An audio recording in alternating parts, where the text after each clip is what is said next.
Hello everyone, তো আমি রিট্টু।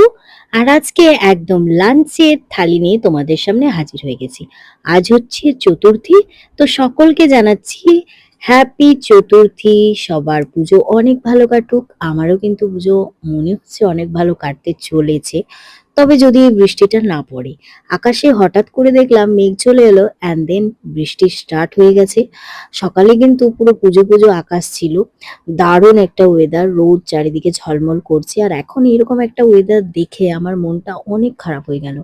কারণ হচ্ছে পুজোর মাত্র আর ২ টো দিন, মানে পুজো তো স্টার্টই হয়ে গেছে। এমনিতেই প্রথমা, দ্বিতীয়া, তৃতীয়া, চতুর্থী থেকে তো পুজো স্টার্টই হয়ে যায়।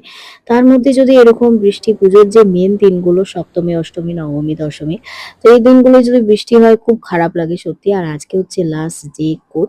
আর আমার চুলটা কি লাগালে ঠিক হবে একটু বলে তোমরা আমাকে দাও, কারণ আমার পুরো টাকলি হয়ে যাচ্ছি আমি। এখন চুল ওঠাটা সবার একটা বিরাট রোগ হয়ে গেছে, কি বলবো তোমাদেরকে, মানে সবার এই প্রবলেমটা চলছে, আমারও। দেন আমি আর আমার বোন দুজন মিলে যাচ্ছি বাড়ি।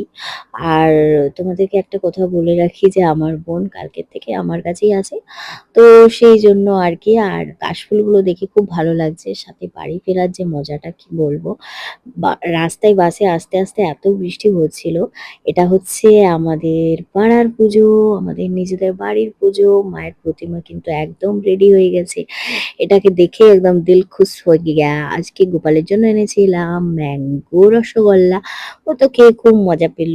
দেখো মুখটা পুরো হাসি হাসি করে বসে আছে। গোপাল আমি যেদিন গেলাম এখান থেকে সেদিনও এই ড্রেসটাই পরেছিল। মা আবার আজকে ওকে এই ড্রেসটাই পরিয়েছে। তো কেমন লাগলো ভিডিওটা?